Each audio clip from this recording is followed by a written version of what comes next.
Hello and welcome to Unscripted with me, Garima, and that's Antara. And today I'm overly excited about introducing the guest on our show because actually the list is too long as to how exactly I should even introduce her.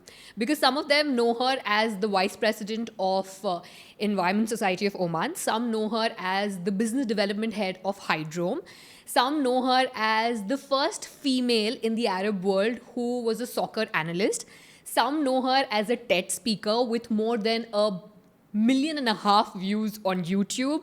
Some know her as a great friend, but how do I know her? I know her since 7 years because she was supposed to be joining our radio station, but she obviously had better things to do in her life. And this is how the long list has been. And I am so glad and happy to have you right here, Rumaitha, in the studio this time.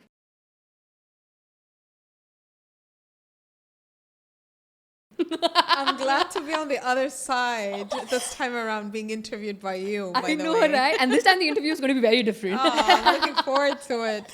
In fact, if you ask me more than an interview, I think it's going to be a catch-up session. Oh, for sure. Because I have really missed a lot of updates from your end as to what exactly has been I happening. mean, the last time I saw you was, 5 years ago? I know, right? Please tell me I've lost a little weight. We're clipping all this part. I was just saying, girls. Remember, of course, there's so much you've done. But if you had to introduce yourself, you know how we introduce people. If you had to introduce yourself in one line, what would you say? It In one is not line? possible. Super hard, I which think. is why I want to put her on the spot. I just want to hear what she says. So this is how I introduce myself usually. I'm Rumaitha and I'm a multi-potentialite. I do so many things that I'm good at and can't let go of any of them. So that's me, I think, in a Amazing. nutshell. Yeah. Clearly. You're also into marine sciences. Yeah, I'm a marine scientist. That's You my are background. a marine yeah. scientist. And there was this interview that I saw recently where you mentioned that it all started from a Nat Geo cover where you saw this picture of a Omani marine turtle, correct? That's what you said. Yes. But tell me one thing, you got interested after that, you studied, you researched. Were you also hands-on before you actually became a scientist? 100%. Tell me about that. That the passion for the marine sciences was there inevitably since I can't say since I could crawl, but since I actually was able to kind of form a lot of cognitive abilities since I was 10. And I think I've pretty much been in all main environmental campaigns that my school participated in. So I was part of debate club, and pretty much all my debates conversations would always bring in the environment somehow without us having that awareness at that time. Right. And I remember trying to be part of ESO when it just started back in 2004. I just finished high school. I finished high school at the age of 16, so I didn't qualify by law to actually be a member. So that was actually so the law states, NGO law states that in order for you to be a member, you have to be an adult. Right. And that's 18 in the eyes of Oman. So I had to wait 2 more years before I actually joined and became an active volunteer as well in the space. So I think it just happened naturally. That passion never stopped. And we had an aquarium also at home, which I was so excited. was that the inspiration for you? The aquarium? No. It was the sea turtle, because I had no idea that Oman actually had so much marine life. Yeah, you can see them when you go stand up paddle in Kurum and so they just bob up every once in a everywhere. while. You see them everywhere, but as a child, you have no idea that there's so much. So how did you discover that? How did you come across that? Nat Geo. So my dad is a big collector of National Geographic magazines. Back when there were magazines that you would actually get issues every month on the mail.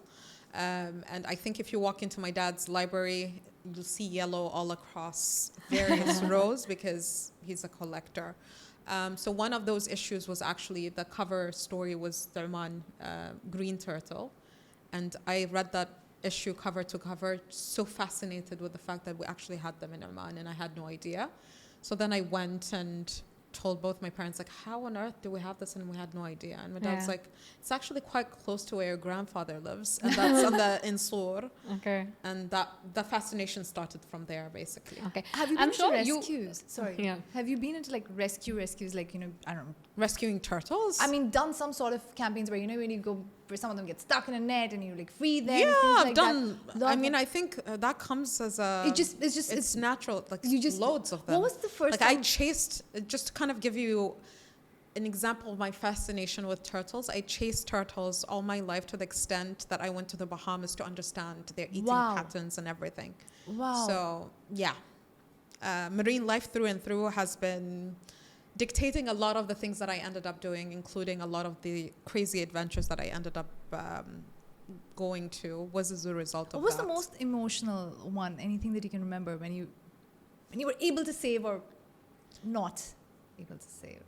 Anything specific? Not one specific one comes to mind, honestly. They all have their unique stories, unique triumphs and sadness as well that comes in it. So I don't think I have a specific story that I can recall. How do you deal with that emotion? Because there are sometimes things that you can do something about, and sometimes there's things that you know what it's going to be like at the end. Yeah, but I think advocacy was a main key role for me to actually ensure that that doesn't end up being the demise of every single turtle that we see, right? We see a lot of whales, for instance, and turtles in Oman specifically beaching as a result of that, right? They're coming to the shore because they're suffocating, because of the fishing nets discarded and ghost fishing being very apparent. So I think advocacy, writing about it, I remember in undergrad writing about ghost fishing, and people had no idea that that actually was a phenomenon that exists, where fishing gears continue fishing with no end, right? Because it's still actively catching and restricting animals from actually being free and being able to live its life and eat and so on. So I think advocacy is always the key. I would say, like, maybe early on it was very apparent for me that as you come to this, you need to kind of tell people that this is happening and there are ways to stop it, right? So this has been a journey within my life throughout, and maybe that was one of the main reasons I ended up being a public speaker, to kind of spread awareness on this is something that needs to be taken now, and not by the older generation. The younger generation needs to do something as well, and you're seeing a lot of that movement not only in Oman but around the world. Young people are taking action as well. Yeah. True that. Absolutely. Absolutely. So you're a marine scientist. You've studied marine life and Oman in depth. I'm sure you must have come across facts and figures which must have been very surprising for you as well, right? Anything that comes to your mind when we say that marine life in Oman, and these are the things that you should know, which you think that people today are not really aware of? Fun fact, Oman has blue whales. Yeah, right. We only found out. See, there what? you go. Suddenly in my head, dolphins came. I don't know. It's like, oh no, she's talking about whales. And we only found out back in 2020 Whoa. that there are blue whales in Oman. That's one fascinating fact. Wow. Yeah, you see, I love this. Wow. Another fact about whales as well, Oman has a specific type of whales that don't exist anywhere else in the world. They're called the Arabian Sea humpback whales. Humpback whales, yes. If you are in Duqm, you actually do see them. Okay. And they're unique to the Indian Ocean. And they don't migrate like other whales. Other whales in the world go up and south, but because we exist as a landmass, they can't go up north. So they have a very distinct way of living in comparison to different whales. Right. And then whales actually sing, if you know. Yeah. They have a unique song to them. Yeah. Nowhere else in the world, in terms of whales, have that song. So that's another thing. Wow. Another cool, fascinating marine life thing is Oman has one of the largest nesting sites for loggerhead turtles in the world. Okay. And we have 5 out of the 7 marine species come to the Omani shores. Wow. That on its own is just wow. All of them are endangered species, all 5 that come to Oman's waters as well. And that's something that we need to kind of step up to. And the last thing that's really connected to climate, I would say, is Oman is a major carbon sink. So the more that you protect when it comes to marine life, the better it is for the environment in general, because these species, because they live such long lives over hundreds of years, are able to really contain a lot of that carbon from the atmosphere to them. And then it just is captured there. So it's more important, and a lot of people are like, oh, they're talking about conservation. It's more important because we have an amazing marine life that's able to kind of do that, that we need to kind of protect that. Right. So you mentioned that you wanted to volunteer with ESO when you were 16, right? The same program that you're talking about, the whole for the humpback whales. I remember ESO had this entire program, this awareness campaign. Still do it. Yeah. They still do it pretty often. So if a person like me or anyone who's interested in contributing, if they wanted to sign up and help in any way, what can they do? You can volunteer. So you can sign up and become an ESO member, even on Talabat, by Right. the Hey, way. wow. You can just go Okay. That's new. yeah, it's 10 riyals. You can register your membership and then you can be part of a lot of our activities that we do, Lovely. be it in the research side. So in Right. research, we do a whales and dolphins program. We have a turtles program. We have, in terms of land, we have a birds and vultures and eagles program as well. Oman also has a large endangered population of eagles and vultures that need to be protected as well. And we also have a frankincense tree program in order for Right. us to kind of spread awareness to conserve a natural heritage for Oman. And the species that we have in Oman is quite unique to Oman. So that's something that we need to kind of protect. But it can go as far as capacity building, volunteering in terms of other ways that you can actually help. So there's various ways that you can actually be part of, be it the research side, be it the advocacy side, be Right. it, yeah, so yeah. Interesting. Be a member, ESO, just search for Environment Society of Oman, and you'll get all the information that is available on our website as well. Right. Amazing. Wow, it's so lovely to hear it from you, and I'm so glad and proud of you that you are representing Oman on such big platforms and talking about all these lovely things about Oman on such global platforms. Has there ever been a conference or a platform that will always stay with you? A talk, a reaction, something that you saw the change has really been made after that? Like, Recently, I think COP28 comes to mind, the Conference of the Parties for Yeah. Climate Change, basically, where all member states of the UN come together to negotiate on climate. So I was part of the Arab Youth Council for Climate Change. And one of the main roles that I did as a council member was kind of lead on the research front, because there's no specific research on Arab youth and their perceptions on climate change and what they want change to, what type of change they want to see in the world, right? A lot of the research that we have is quite like everyone else. And when we talk about Arab youth, it's literally cherry picking some countries and then saying this is a representative of all of them, which is Right. not the case. So in this case, I led a research study that actually covered all 26 Arab nations that are part of the Arab League. wow. And it's quite vast in terms of what young people think, right? What they're aware of, what changes they want to see. And as a result of all that work that we did for 2 years, so it was COP27 when it was in Egypt, and then COP28 when it was in the UAE as a follow-up, we presented that to all the 26 Arab youth ministers. And the changes that you saw and actions that were taken was quite instant, where you had some member states saying, this is so useful in terms of data. We're doing the policy now, effective Wow. tomorrow. So you actually saw a Wow. lot of action being taken just in an Instantly. instant because you spoke to the right decision maker. Right. And I don't think you would have any other platform that allows you that specifically, that it's something that's really concerning where you come from and your geography.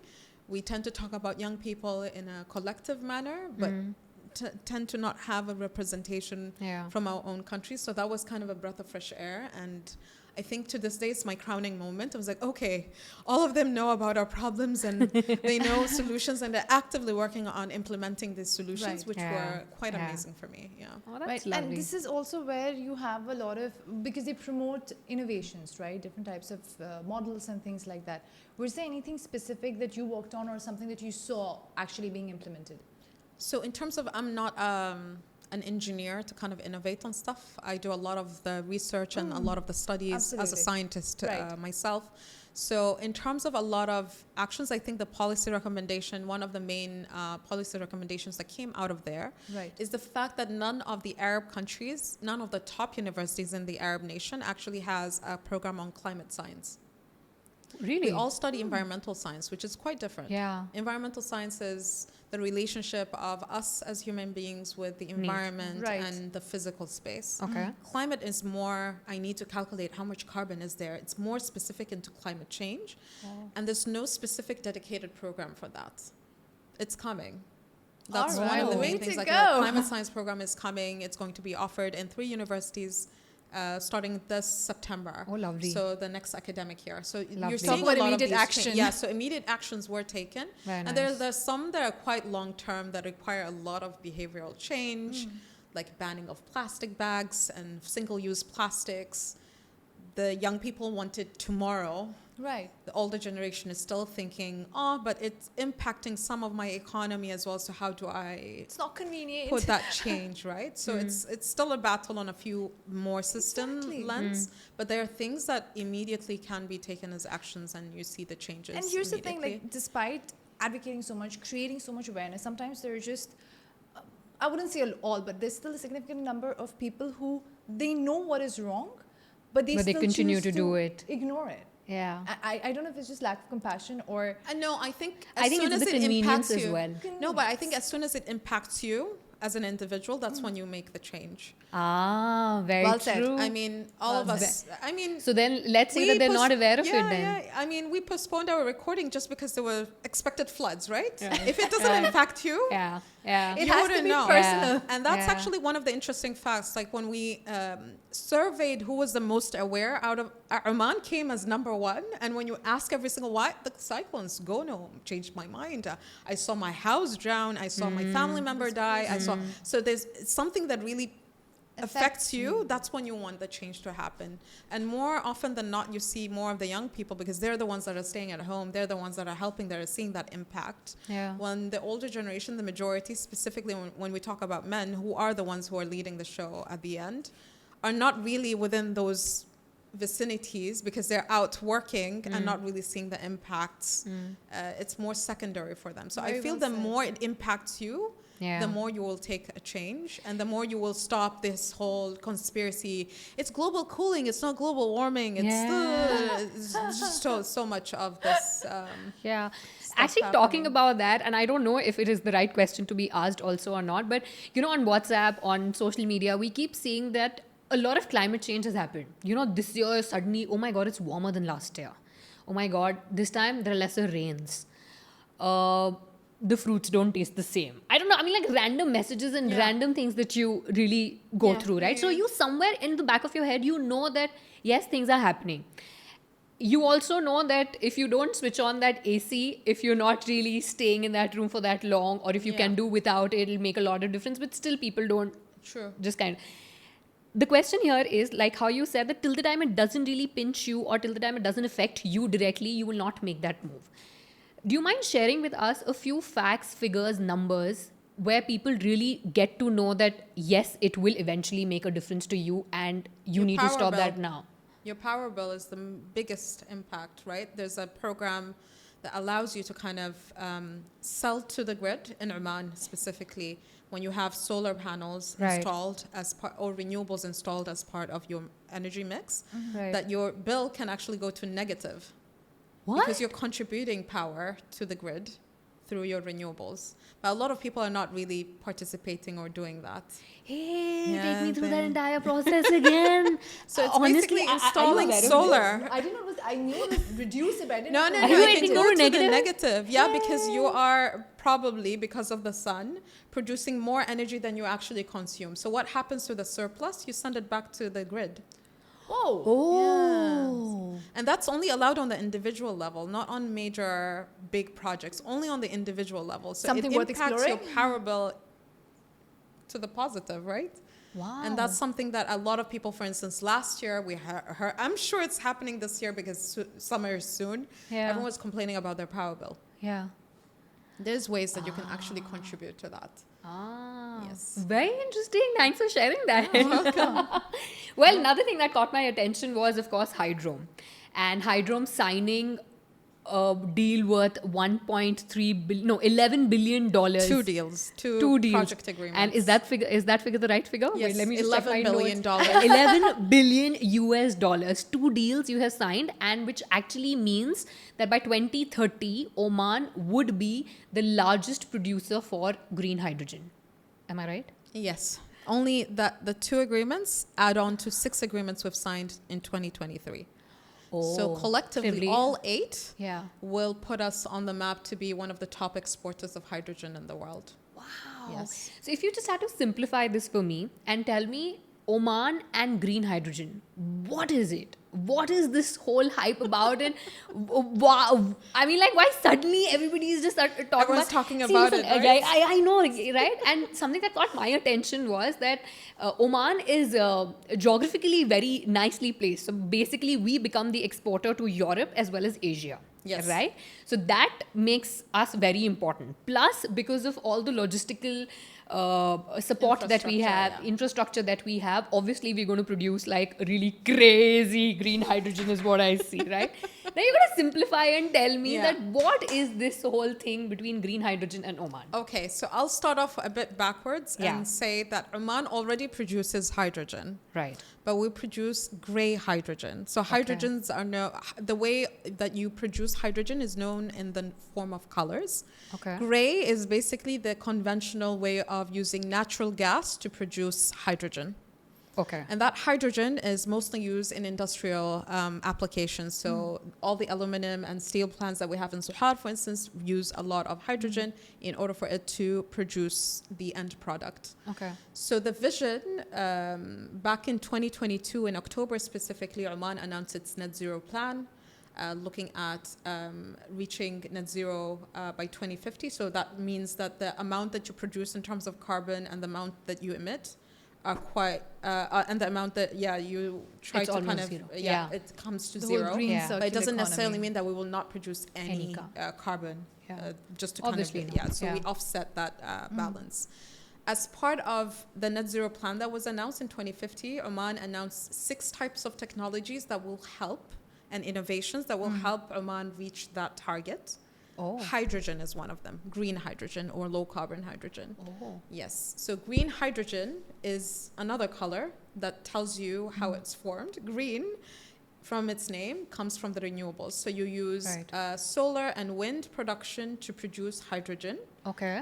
And you use that green power to power something called electrolysis. Okay. That splits water into its components of hydrogen and oxygen, H2O. So you got 2H210. Wow. And then you use that hydrogen to power all of the other things that you're going to be producing. So that's how hydrogen is It's formed. going to be. Okay. Oman, why specifically it's focusing on green hydrogen, Yeah. is because of the vast renewables that we have. So we all know that Oman has sun Yeah. all over Lots there. of I think sun. 365 Lots days. of Even sun. if it's cloudy, there's a lot of sun, Yeah. right? Yeah. But one thing that we tend to forget is Oman has a lot of wind. Not in Muscat, but in the southern parts of Oman where the Arabian Sea is and where the humpback whales are. That's where you get a lot of wind as well. So if you have ever driven to Kharif Salala, Of course, yes. I'm sure you stopped somewhere and there was a lot of wind. Yes. That is a We can harness that. Yes. So we want to harness both the potential of wind and solar. And in fact, the combination of both solar and wind for Oman puts us in the top 5 countries that have the best renewable energy resources in terms of wind and solar.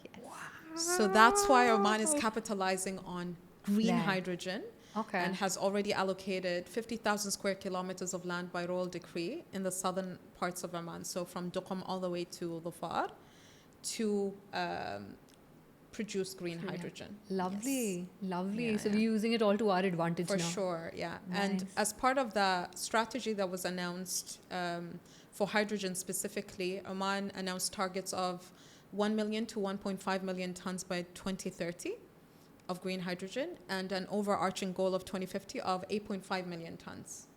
Those 8 projects that I was referring to, Yes. the Yes. 2 projects with the 6 other projects, yeah. bring us to a total of 1.4 million. Whoa. Yes. Oh. That's a lot. So we're on Yeah, target. like- We're on target to reach that potential, which is why even the International Energy Agency announced that Oman is expected to be amongst the top exporters of hydrogen, green hydrogen, by 2030. Wow. Yeah. Right. Okay. I just Are you guys announcing an IPO or something? We are a state-owned entity, so I would love to buy some shares. So some crazy figures you mentioned there, and I see a very green future for Oman, right? And you've also said that, yes, geographically, we are very beautifully placed. We have the natural resources. If you had to just put it down in a few points for us, this deal, this hydrogen production, what does it really mean for Oman? So I think the first of all is us achieving net zero.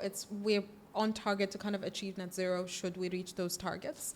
Another thing is really positioning Oman globally as in a new energy industry specifically. The vision for Oman is not only that we're known globally for being able to produce or secure energy security for the world, specifically Europe and Asia Pacific countries, but also that the entire economy is going to switch to hydrogen. So for instance, our power right now, the lights that we're using, everything is depending on natural gas to power our entire infrastructure and power. Like so everywhere? All of Oman uses, the source of your electricity is natural gas. Wow. So the vision is then, hopefully in the future, to switch to hydrogen that will be able to kind of green, clean hydrogen. And that will not only be a catalyst on something that we're using currently, but also a catalyst for more industries to come up. Like if someone wants to even start whichever industry that they want, there is supply of energy that they can actually produce it from. Wow. Because by default, with that number that I just mentioned, the 1 million to 1.5 million by 2030 and up to 8.5 million tons in 2050, we are producing at the surplus of what the economy needs. So there's a lot of potential for that. So there's going to be export as well. And the last thing is mostly the localization angle. So we're not only looking at creating jobs, really building opportunities for SMEs. These projects in total, all 8, accumulate to an FDI or foreign direct investment of $49 billion for Oman. Wow. That means humongous potential for the entire value chain, be it small businesses, be it opportunities for employment, be it research and development, be it also bringing in more and more industries in the value chain to be situated in Oman. So then the developers that we've signed agreements with are able to kind of source a lot of their materials from Oman rather than depending on other countries and other areas, especially when we see a lot of supply chain disruptions happening. We don't want another Suez Canal to be stuck there and then everything gets months ramped up because things are delayed. So there's a lot of potential for Oman and the entire industry in general and the economy. We're estimating in terms of numbers that by 2050, around $150 billion will be coming into this industry itself. That's some big numbers. Yeah, I know. Now you know why I was asking that question. So that's huge for Oman, and I think as we kind of push forward, things will be looking greener for sure, as you said. That's nice. So lovely to hear. I know. So you talk about the developers that you sign agreements with. So is there any criteria when you sign these agreements and these partnerships? So like I mentioned before, 50,000 square kilometers of land have been awarded by royal decree back in February last year. And Hrdrom is the custodian of those lands. So what we do is give away those lands through an auction process. So these developments that you saw, like for instance, the 2 agreements that we just signed a few days ago, was as a result of the second auction round coming to a close and us announcing the results of those auctions, which were 2 agreements that we ended up signing. So in general, that's how we give away lands. An auction process, the land size is around 320 square kilometers, which is quite huge. The scope is integrated, so whoever comes into the auction interested has to look into an integrated scope of renewable energy generation, so that's the solar and the wind component, building that up. That power then to power the electrolysis, which is the actual production of green hydrogen. And then synthesizing that green hydrogen into a product that you can sell. So that could be green steel, that could be ammonia, green ammonia, that could be green methanol, that could be anything that is used as a source that you can then export or use locally. And then offtake, which is basically selling the product either outside Oman or in Oman. So that's the scope. And the way that we, the criteria that we'll look at is they have to qualify first, the usual procurement process. All interested companies need to register, then qualify through a qualification process that we have. The qualification goes through 3 stages. So the financial qualification, the development qualification, and the technical and operational qualification. So we need to look at if you have the capabilities to actually do this.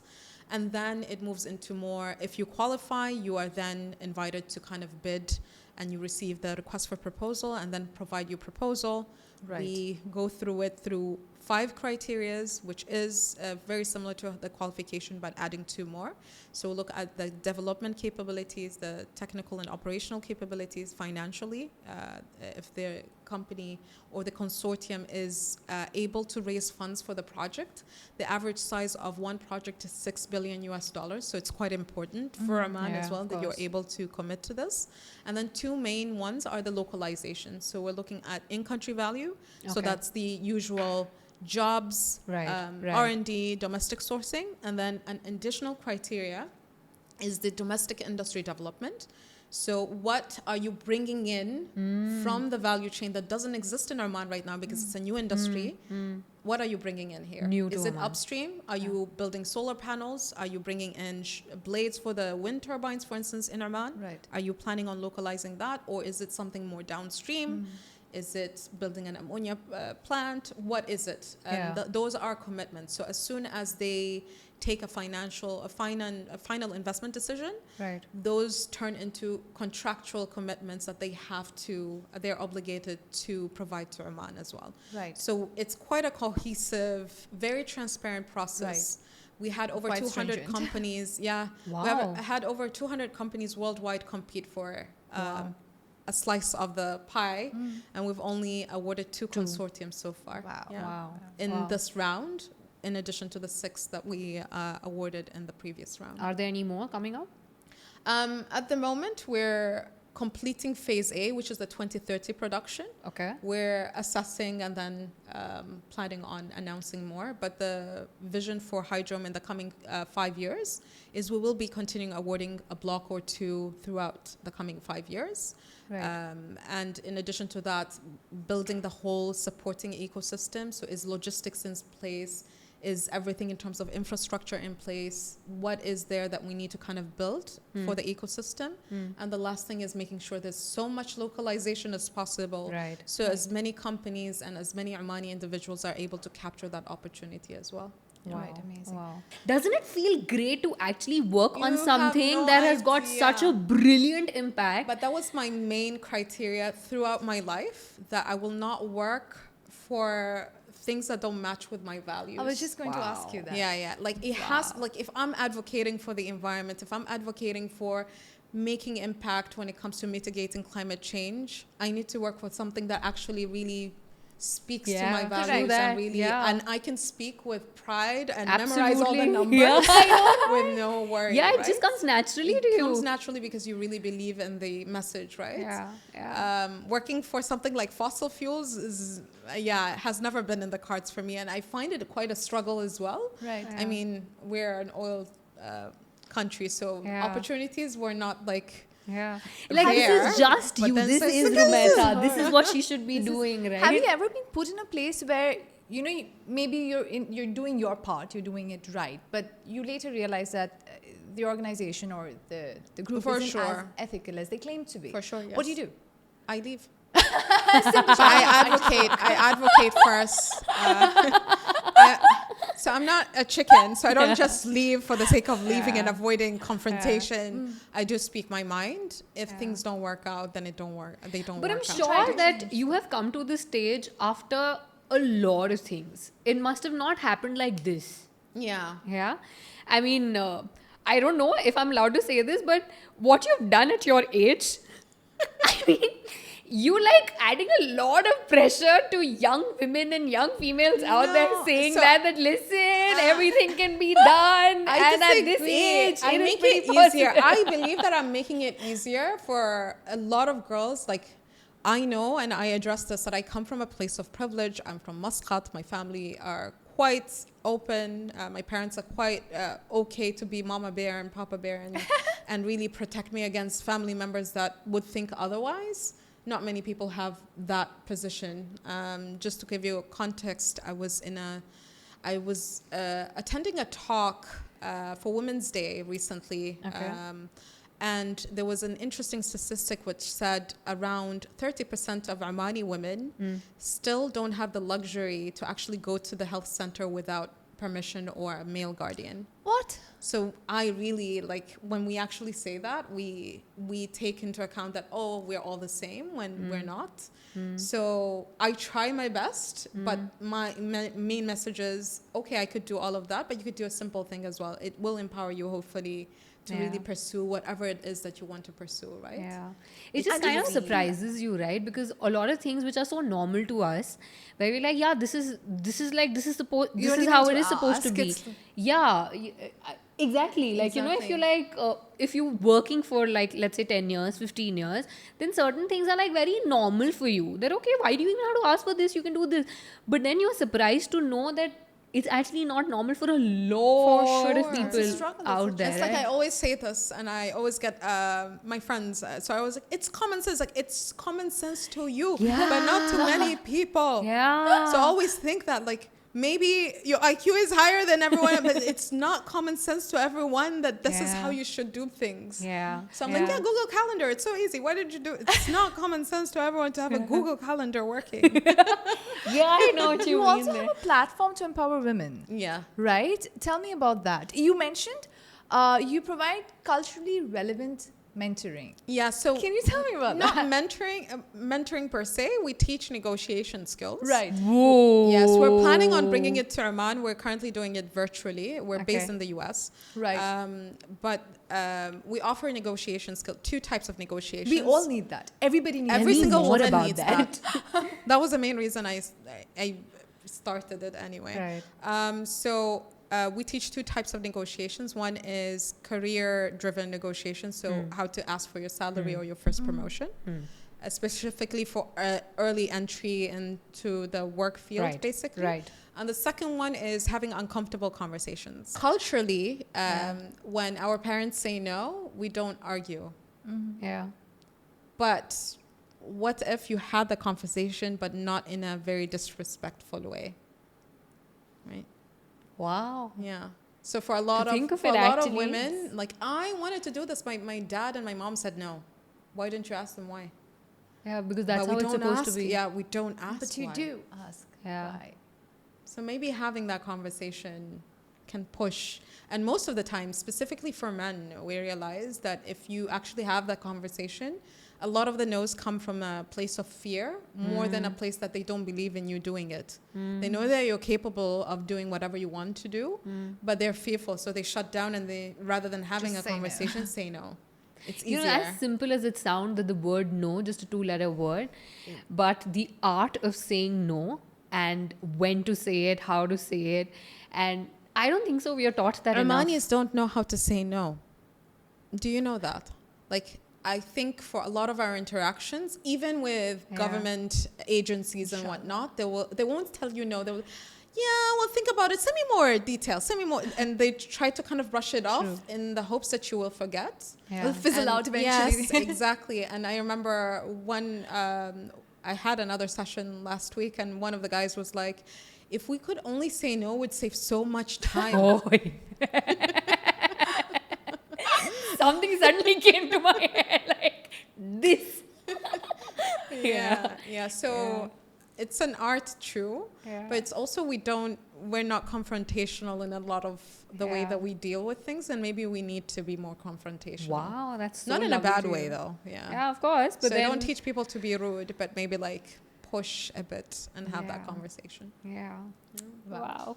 So these are the things that, you know, for the world that she does, but there are a lot of other cool things also she does. Literally cool. Yeah, When you say going cool. to the South Pole is like, I've just a very there, cool done thing that. that, I'm here. Exactly. And the People feel like photo I'm a is there solo with the traveler. flag, and we're like, what? It's like I know. that. So tell us about that. She's been very eager to ask that question. Yeah, Because tell me. people are like all about, I solo travel to like, I don't know, 100 countries or whatever. And then she's like, I've been to Antarctica. Like, it just ends there. She's won that I conversation. can always say I've been to 7 continents. Have you? Exactly. And I've only had one person who was my counterpart who said, yes, I have. And I was like, tell me more. How was Antarctica? And we just had a really awesome conversation. So now tell us, how was Antarctica? 7 continents, Yeah. all done on the All list. done. What is there left on your bucket list, dude? I don't think so. So many things. Really? I want to know about so that, many but first, things. let's finish this. Yeah. So Antarctica was 12 years ago. Yeah. I can't believe I'm saying this. It was 12 years ago. Time really does fly. But it's not an experience I would ever do again because it was just too cold and too mentally exhausting. You tend to have a lot of conversations with yourself as you're stuck on ice. And most of the time it's not something that you're happy to share with a stranger because we're all strangers. We all don't know each other, right? Right. So you kind of keep it to yourself and it just plays mind games. How long was the entire trip? So the total trip was 56 days. Wow. 56 days, that's almost 2 months. Yeah. Wow. And it was quite fascinating, to say the least. Wow. What was the most fascinating thing when you got there? Like, was it like all the pictures that you saw? I think, no, for me, I've always said this, it was the definition of silence. It's completely different there. And it has nothing to do with complete silence, but it's being one with nature without any single human influenced activity, you would say. Or interference. Right? Yeah. It's just you, and animals there really don't care who you are. So penguins, stranger, whatever. Unlike here in urban areas, they run away because they know that we are harmful to them, right? So it was literally hearing whales breathe with you, penguins screaming. They scream so much, and they stink as well. A fun fact here. Wow, I didn't know that. What did that teach you? What do you learn out of that whole experience? I think it was a sounding board to actually know exactly what I wanted out of life. And it was not to ever be taken for granted anymore. The main, I think the main motivation behind me doing the trip was not necessarily, I say it a lot that I was doing it to raise funds for ESO actually. But in addition to that, it was a personal motivation to prove my grandfather wrong because he said I wouldn't be able to do it as a single woman. And I ended up doing it. You know, so that on its own was so she serves two purposes. Yeah. So that was for me the biggest take-home message for me is I would never let anyone, no matter who they are, take me for granted. And maybe that built a lot of the confidence. And sometimes I don't know, a lot of those who will listen to this or watch this will be based in Oman. I tend to say no more often than not. Just because I know my worth and I just don't want to extend myself thin just because of your benefit if I'm not getting anything out of it, right? It should be a two-way street where we're all learning from each other and benefiting from each other. Right. People taking me for granted and using this is not something that I take lightly. So I do tend to say no more than yes in a lot of things, but that was kind of very empowering as well. You know, I knew my worth and that's it. Wow. Yeah. Wow. There was something that I read recently. It was the Antarctica sea ice hole. The Antarctic sea ice hole. I've never heard of it. So, okay. Tell me. I was going to ask you, I was like, can you explain the science behind all of that? Because there's been a lot of theories and... sea ice hole? Yeah. Or is it because the ozone layer is near there? Yeah, there was the whole depletion and there was a hole there. But that was a couple of years back, right? This is recent, and they actually spoke about how this means that it's also going to impact other parts of the world because whatever happens down south has an effect. I mean, any melting of anything in Antarctica is impacting everyone else. Is going to have what I'm seeing consequences. quite fascinating, and it's not Antarctic specific, but glacier specific, is now we're seeing countries in the region bringing glaciers to their parts of the world to provide fresh drinking water. So I found that also fascinating. That also might have, Interesting. Yeah, I was just visualizing the whole thing in my head, and I was like, I just heard her again in my head. Did you say that? No, I did. Yes. Bringing in glaciers just so that you can provide fresh water. Yes. Where is this happening? Can you just break it down for us a little bit? So I know that there's this is a startup, an Emirati and Greenland startup that is doing this business now. It's a full-fledged business. Yeah, it's a full-fledged business now. Bringing and it's operational. What do you do? I bring glaciers? Yeah, it's operational this year. I don't know if the glacier has reached or not, but then there's a lot of concern, right, on how would that work. Yeah. So that fear, and I'm not talking about this glacier, but I'm just talking about in general when you're talking about the Antarctic and the impacts. Melting of glaciers mean that your sea levels rise by Right. default, right? Yeah. In addition to that, you're unlocking viruses and everything that were right. captive in Yeah. ice sheets for thousands, if not millions of years, and Right. now it's all there. So we Yeah. don't It's like even know Pandora's what box. is going to happen, right? So there's various kind of different aspects of this that's going to be impacted. And that's Wow. something that we still don't know because it's an unraveling thing. And that's It incredibly sounds scary like she's when you giving me a see- script of a Hollywood movie here where, you know, I'm something sure like there's one. Yeah, right? It's very scary. Yeah. Yeah. That's quite unheard of. Something like that. And it's already happening, is what you say. Yes, it's happening. Wow. Talk more. Give us more stories like I mean, that. she's talking yeah. about innovation. I mean, I would say it's quite a clever innovation, Yeah, I right? think that's the right it's thing to do, innovation. I still don't know how they're going to be kind of countering all these negative impacts. I'm sure they have a risk register and have strategies for that, but I'm really not sure how that's Wow. going to. I want to read this. Yeah. Yeah. It's also Read going to about this. impact salinity, like our part of the world, specifically the Arabian Gulf and Oman Sea, and there has one of the most saline areas in the world because of the temperatures as well. And the marine life is used to a certain type of salinity. That's why our tuna tastes so good. It's salinity that plays a role as well. So that also can impact because you're bringing fresh water that might Yeah, it dilute that just salinity. disrupts the balance. So there's a lot of things that we still don't know. I don't know. I'm just intrigued and fascinated with how this will unravel. Have you done, since you just, sorry, I'm coming back to Oman again and Oman seas and stuff. So have you gone for these dives and everything? I'm a diver. Great, perfect. Tell me, you've gone shipwrecks. Yeah, What sorry, but a very random question. So you have actually experienced that silence? Oh, you up did that there? recently, yeah? And It's you not experience- silence down. It's like It's it not is. It is. silence. It is pretty quiet there. No. It is very quiet. It's your So own me- breath. no. That's the only thing that I you haven't hear. gone you diving, dive? no idea. I've just tried it once. So don't you hear like Yeah, after a while, yeah. And Oh, for me, that's constant. Oh. So I can't shake. Maybe that's why when I said that silence was completely different. So Antarctica silent and deep sea diving silent are two different. Completely different things. So mountain silence or the sea Mountain silence? silence If is you even had to choose different. between, huh? I'd choose Antarctica silence. Really? More in a calming way? Yeah, very calming. Wow. Yeah. What was different? Okay, you've climbed Now that'll mountains take and you've 56 gone to days Antarctica. to experience that. What And was, I've been to the sea, so. and so okay, what did you enjoy between three of these? What did you enjoy the most? I know each had its set of challenges, but what did you enjoy the most?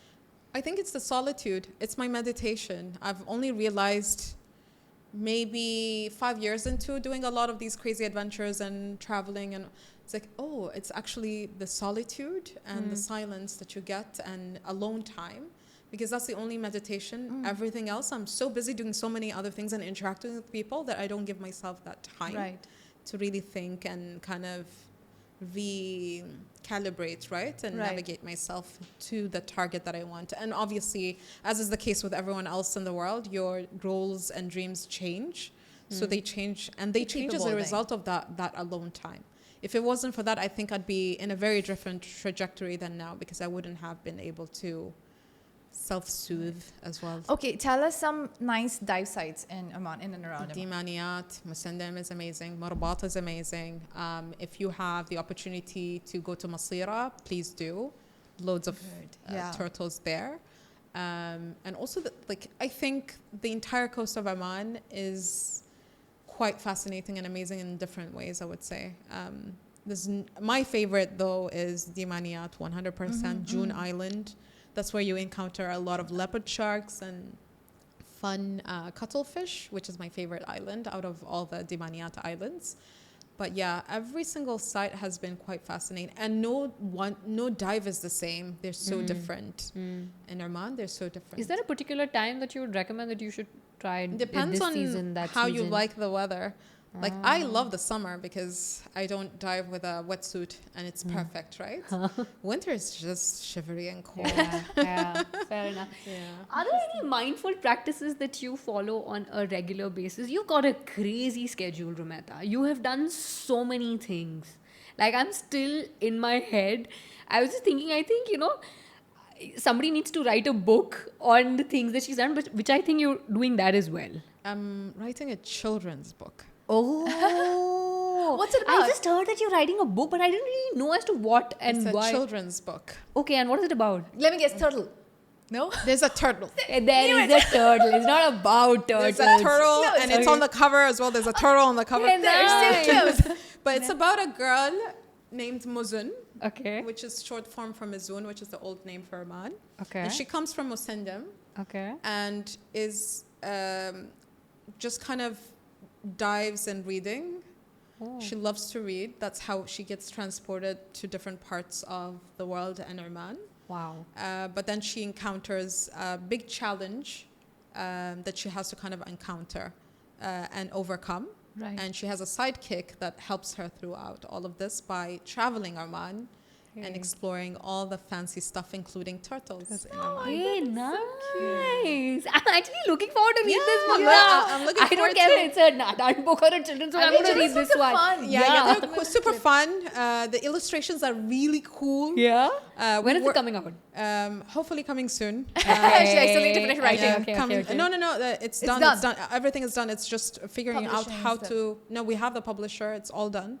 We're just trying to figure out how to get it to Oman so we can then announce to everyone that you can get the book. Oh. And now that's the obstacle because our publisher is based in the UK. So now how do we? What's the process like with Oman? We're still navigating that process. Anyone who knows, please get in touch and help. Please do. Please She help. needs somebody. Yeah, we are tagging her on this one. Please just DM her. Just let her know about it. Right. All right, so this book, is it somewhere also connected to your life, challenges that you face, what you believe in? Yeah, not what, I don't know if I could say what I believe in. She's a different character altogether. But yes, there's some things that are very connected. And I think for a lot of us, we go through similar challenges somehow. But Right. yeah, that's why there's a turtle in there. And there's messages about the environment too. Nice. But yeah, So Rumaitha. definitely. Not me. But I made sure she had curly hair too. So who knows? There you go.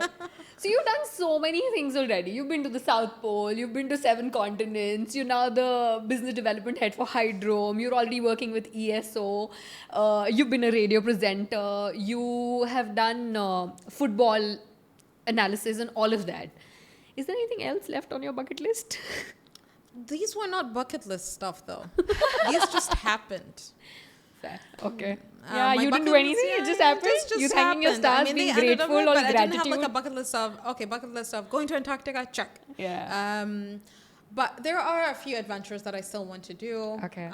I still want to kind of dive to 100 meters. That's something that needs a speciality. I Right. don't have time yet to kind of learn that. Another thing is exploring a live volcano and hiking all the way to the top to see lava. Whoa. Yeah, I know.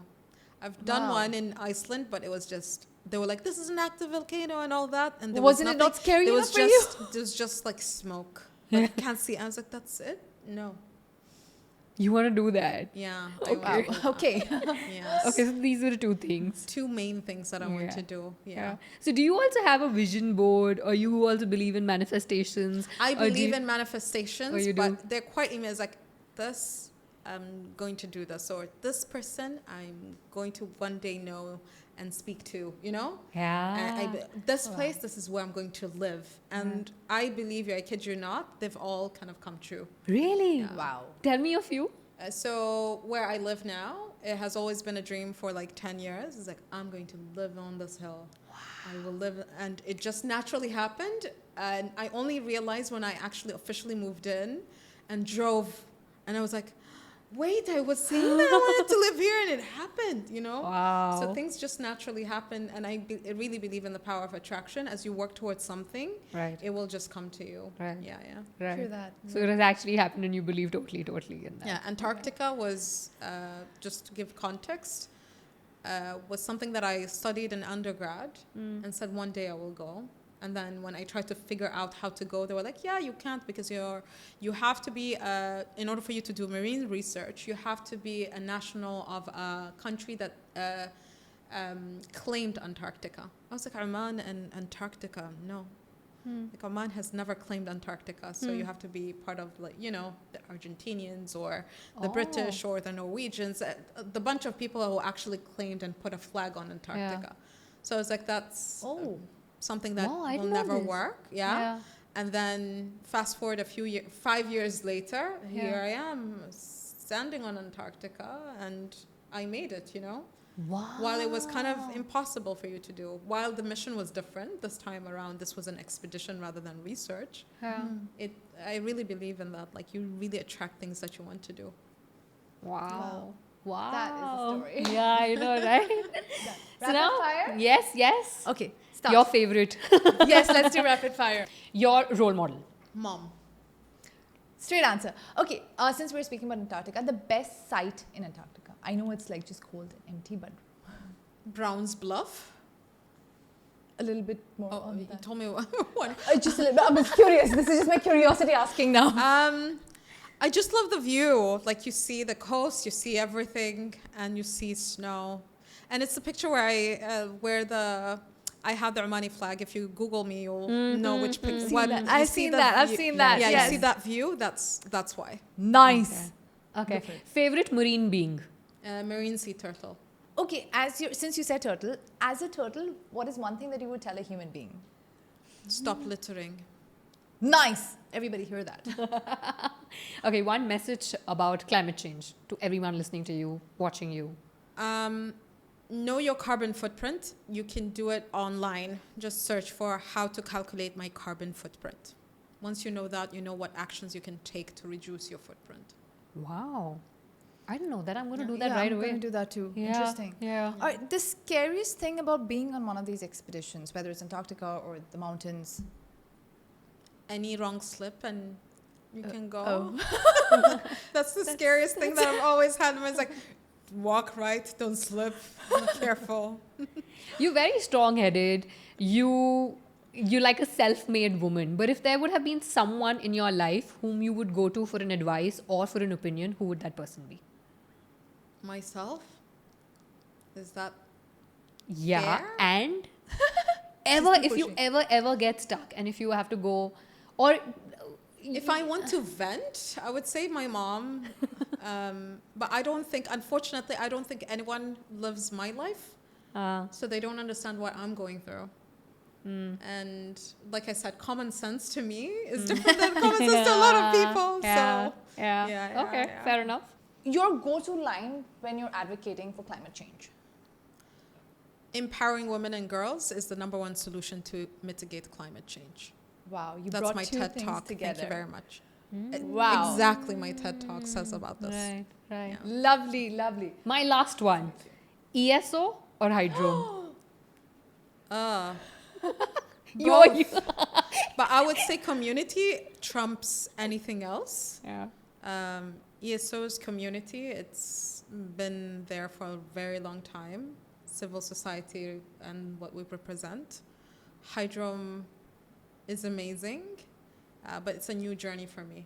Yeah. So something that as a takeaway from the entire conversation was that turtles play a very important role in Rumaitha's life. It all started with a turtle. It got you interested in that. You became a marine scientist. You've written a book where a turtle plays a very important role. And somewhere I feel that you find comfort when you talk about turtles. So nobody better than you to talk about some interesting facts about Oman turtles, or just loggerhead turtles, or turtles in general. So can you just share a few facts about turtles with us? So 5 types of turtles that Oman has. Okay. So we have the olive ridley, the loggerhead, the green, the leatherback, and hawksbill. Okay. So those are the 5 types of turtle. Out of the 7 in the world, we have 5. Wow. Yes. Oman has the largest, has large nesting grounds for both green turtles and loggerheads, but we have the largest when it comes to loggerhead turtles, mainly in Masira, by the way. And maybe an interesting fact is they lay eggs. So where we see them now, right? Whenever we go to Ras Al Jins and Ras Al Had, we are fascinated. Oh, they're laying eggs. Oh, they're hatching. They always come back to the same place that they were born. So these large turtles were born in Omani shores, exactly where you find them. Wow. And come back every cycle when they actually have eggs to kind of lay. Right. So that's kind of a fascinating thing to me, and quite disturbing as well, because as we kind of go to climate change, a lot of the coast gets eroded, so you don't know what's going to happen right? But in the same time, good news, specifically in the time of COVID, was as you kind of removed a lot of those debris in the coast, a lot of turtles came back, specifically in Oman as well. Nice. They all came back to kind of lay in the areas that they were actually born. So Yeah. heartwarming, Wow. yet Yeah. Yeah. concerning at the same time. Yeah. Well, on that note, I just hope that we get to invite you once again on our podcast with more experiences of yours, with more feathers Fun on your stories. hair, and Yeah. with more interesting stuff because I'm Talk sure more that you about have. the book, maybe. Yeah. Next time it's going to be about the book. Absolutely. It was such a fun chat, and Thank you so much, Yeah, Rumaitha. it was Thank so you. enlightening, and I just feel very good. I always feel good though with conversations with you, Garima. That has always been the case. Yeah, I know, right? We've got a lot to catch up. Though she used to be my person who's like, you know what happened today? It's like, no, tell me all about it. Well, that continues on the Siren off camera. Till then, you take good care of yourself, and that's a quick bye from us.